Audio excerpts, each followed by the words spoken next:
Oh là là, ça va trop vite dans leur monde. Ça va trop vite. Non mais moi c'est simple, j'appelle à leur boycott. J'ai bien entendu là? Non.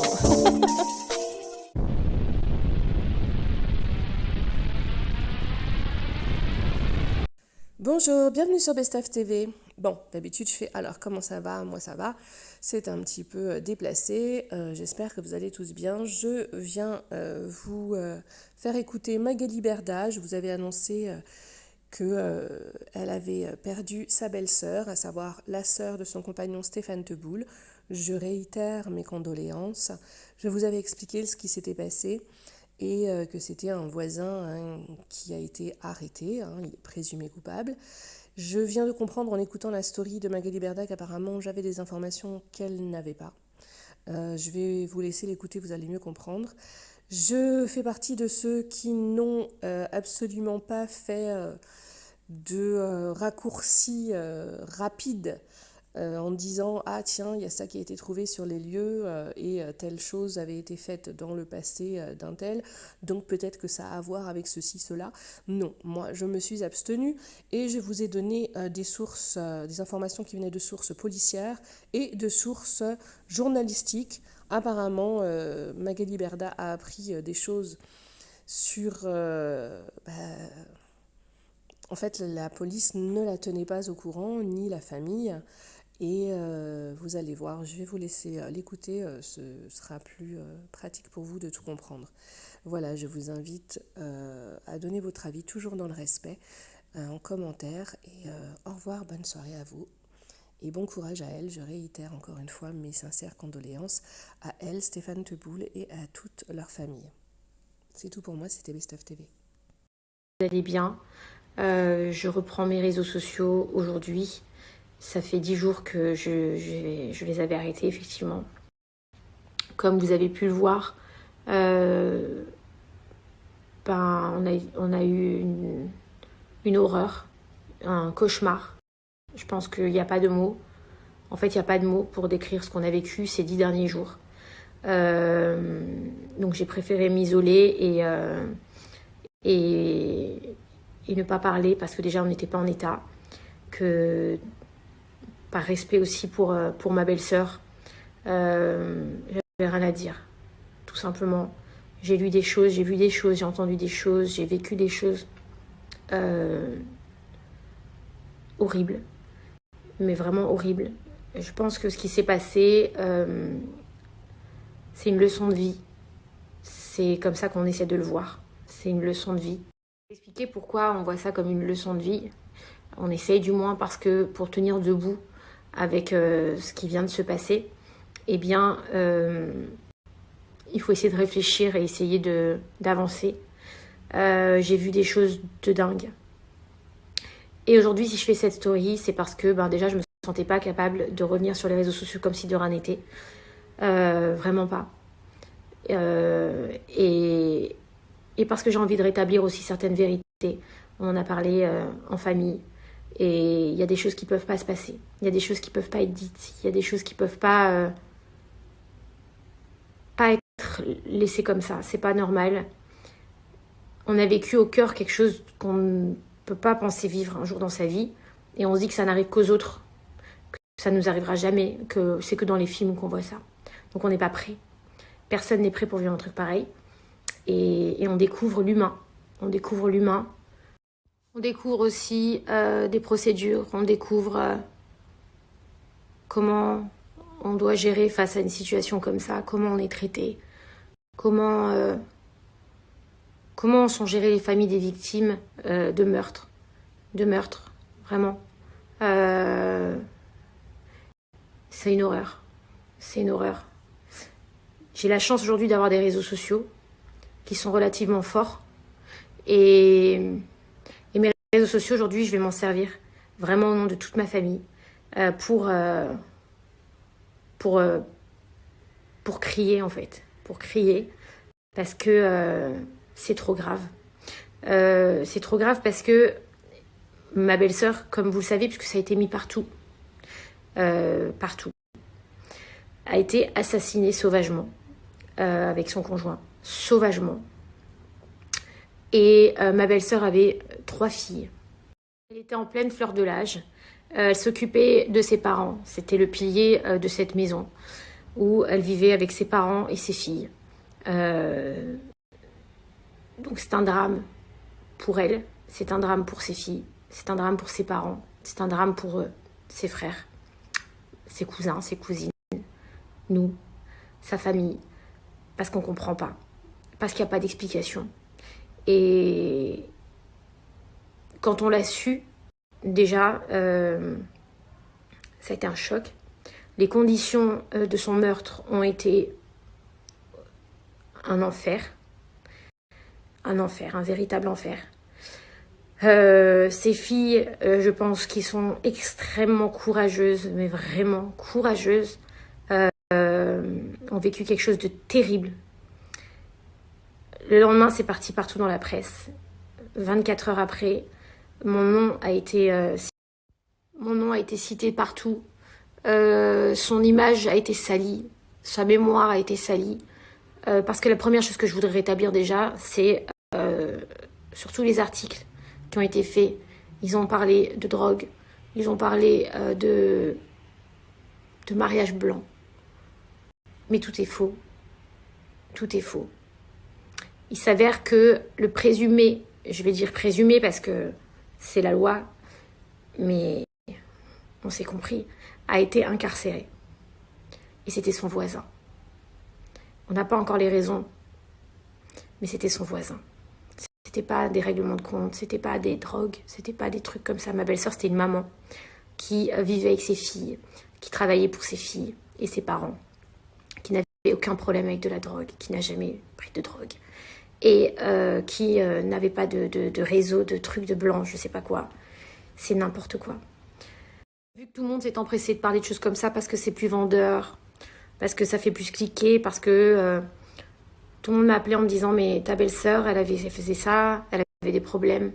On en oubliait presque ce qui venait de se passer, c'est-à-dire que les gens ont oublié les conditions de son meurtre et me parlaient que de ça. Alors que même nous, en vrai de vrai, on s'est dit « mais est-ce qu'il y avait quelque chose qu'on ne savait pas ? Peut-être qu'on ne sait pas, peut-être qu'on ne savait pas ». Et même nous, on a douté, on s'est dit, mais qu'est-ce que c'est ? Et on a oublié ce qui venait de se passer et on cherchait la raison de savoir, mais qu'est-ce que c'est derrière ? Et en fait, c'était son voisin. C'était pas ça. Tout ça, c'était du fake. C'était pour être plus vendeur, pour plus... Je sais pas pourquoi. Je sais pas pourquoi les gens... Pourquoi salir l'image d'une maman comme ça ? Ça, c'est la première chose qui nous a vraiment fait du mal.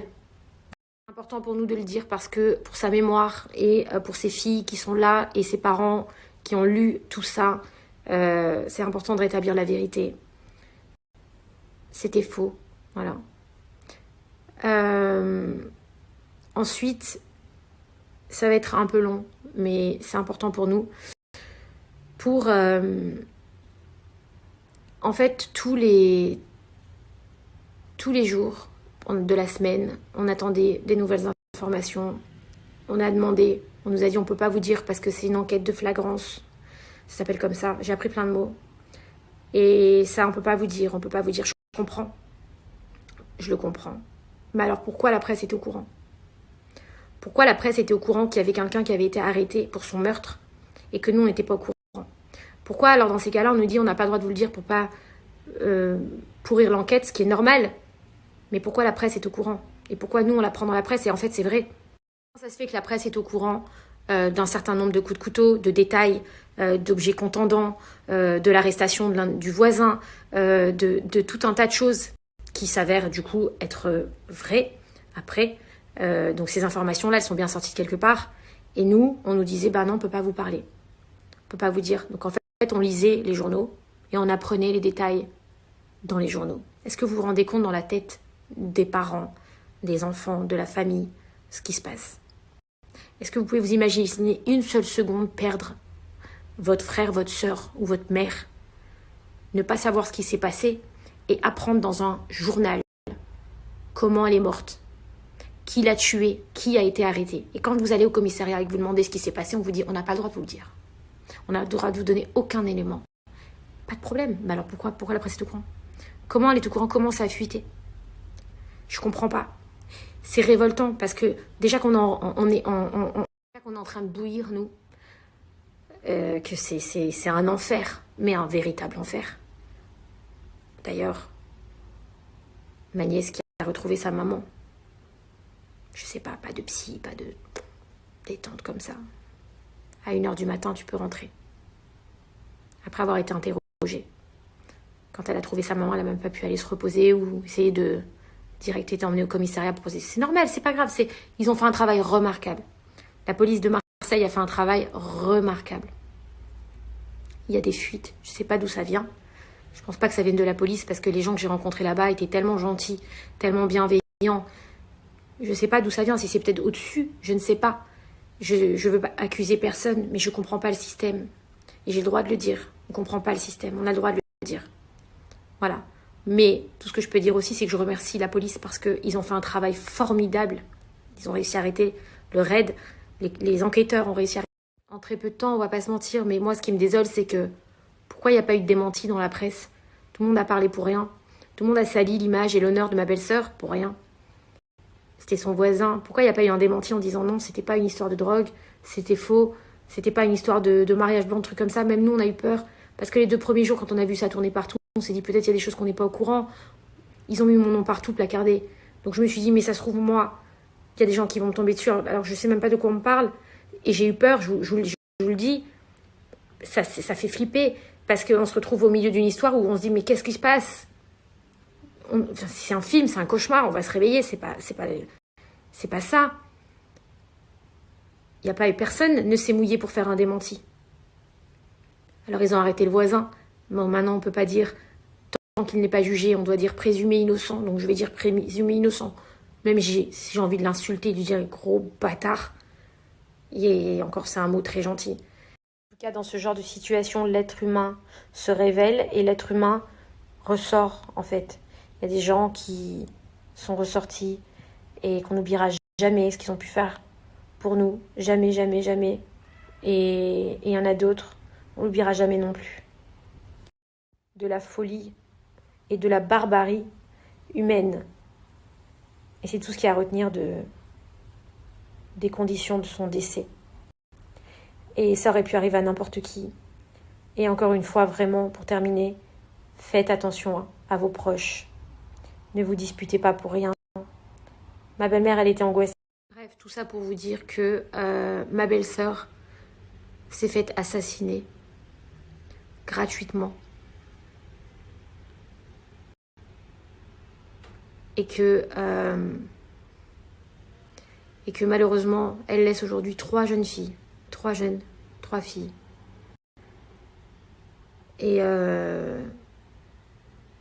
dont on va s'occuper bien évidemment. Bien évidemment. Et que son image, elle a été salie par de la presse de merde. Donc je voulais déjà rétablir ça. Ensuite, je voulais dénoncer vraiment cette communication à la presse pendant les enquêtes. Alors que la famille n'a pas le droit de savoir ce qui s'est passé. Je comprends pas. Je comprends pas. Et je voulais profiter aussi de ce snap pour... Donc vraiment, ce que je veux dénoncer ce soir, c'est la facilité à salir l'image d'une personne aussi gratuitement. La communication qui a été insupportable. C'était une torture pour ses filles, pour ses parents, pour tout le monde. Ça a vraiment été une torture. Chaque jour qui passe, c'était des heures où on se disait mais qu'est-ce qui s'est passé? Pourquoi? Comment? Est-ce que c'est vrai? Est-ce que c'est pas vrai? S'il vous plaît, dites-nous. Est-ce que ça c'est vrai? Est-ce que ça c'est pas vrai? On peut rien vous dire, on peut rien vous dire, on peut rien vous dire. Et puis finalement, il y avait un article dans la Provence qui disait. Je comprends pas. Et à vivre, c'est une torture. Peut-être que vous, à vous l'expliquer, vous ne pouvez peut-être pas le comprendre. Mais quand vous le vivez, c'est vraiment une torture. Et encore plus pour ses enfants et toute sa famille.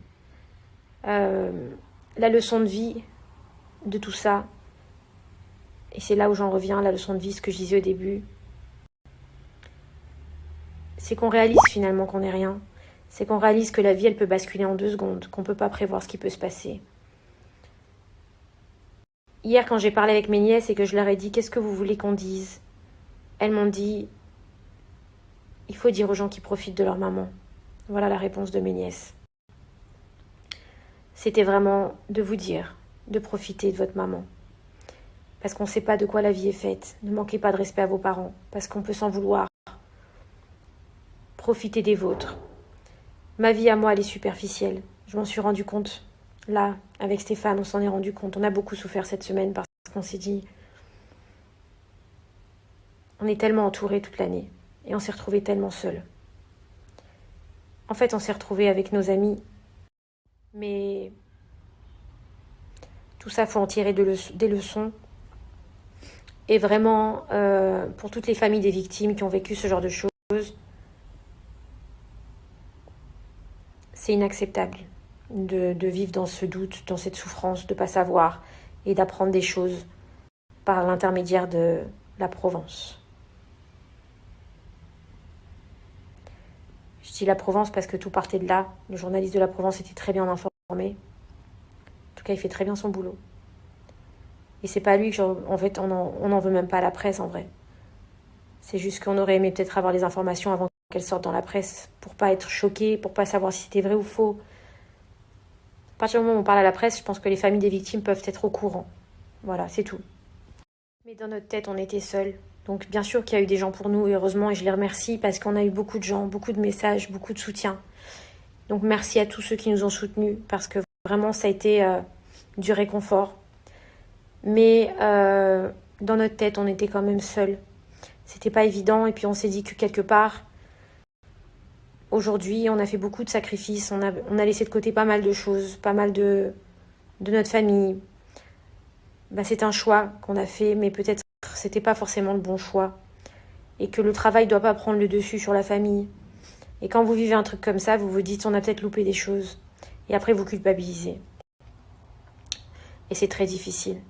Parce que nous, on vit tout le temps dehors, on vit tout le temps en vadrouille. Et grâce à ça, on a une belle vie, on va pas se mentir. Mais quand les gens sont plus là après, on se dit, mais il reste quoi de tout ça? Donc c'est une leçon de vie. Ça fait réfléchir. Je voulais aussi vraiment, et c'est très important pour nous de remercier Maître Anouk Aragonès et Maître Pierre Bruno, qui sont les avocats de notre dossier, de ce dossier. Et merci parce que vraiment ils ont été les piliers de ma semaine, parce que ils nous ont soutenus, aidés, parlé, conseillés, conduits. Mais merci 1000 fois, parce que sans eux, je pense que ça n'aurait pas été la même chose cette semaine. On fait réfléchir et on se dit que des fois aussi on se rend malade pour des histoires, on se rend malade pour des choses, on se rend malade pour le travail, on se rend malade pour des détails. Mais moi, ma belle-sœur, elle se rendra plus malade. Et mes nièces, elles se rendront malades toute leur vie parce qu'il leur manquera leur maman. Donc, finalement, il faut relativiser beaucoup de choses. Beaucoup de choses dans la vie. Il faut essayer d'en profiter chaque instant. Et je sais que ça fait très cliché ce que je dis, mais je vous assure que quand vous vivez ça une semaine et que vous voyez cette détresse aussi soudainement et aussi violemment, vous vous dites merde. Vraiment merde. Et donc voilà. Donc on va changer aussi notre façon de vivre aujourd'hui. On va changer plein de choses. Et on va essayer de faire attention beaucoup plus à nos proches, d'être beaucoup plus en famille. Et c'est triste parce qu'on se dit qu'il faut ça pour comprendre peut-être. Donc merci à vous tous pour vos messages de soutien. Maintenant, on va mener un autre combat. On va voir la vie différemment. Et on va avancer différemment. Et avec Stéphane, on est plus soudés que jamais. Vraiment. Et avec notre famille aussi. Et Stéphane, c'est un ange. Vraiment, c'est quelqu'un d'extraordinaire. Et sa famille... Enfin bref, je sais pas... On va avancer. Voilà, on va avancer avec ça. Et Et on va essayer de faire bouger les choses. On va essayer de les faire bouger parce qu'on l'a vécu maintenant. Donc on sait ce que ça fait. Et vraiment, il faut dénoncer ce genre de choses. C'est pas normal. Donc je voudrais vraiment rendre hommage à ma belle-sœur. Et que ce soit clair définitivement. Que plus personne vienne me parler ni de drogue, ni de mariage blanc, ni de rien du tout. Elle a malheureusement été victime. Je voudrais remercier vraiment la police déjà parce qu'ils ont arrêté cette personne très vite. Donc c'est qu'ils ont fait un travail colossal parce qu'effectivement maintenant qu'on sait, ça nous a soulagés dans notre malheur. Je pense que le pire c'était vraiment de pas savoir justement. Et je voulais aussi remercier le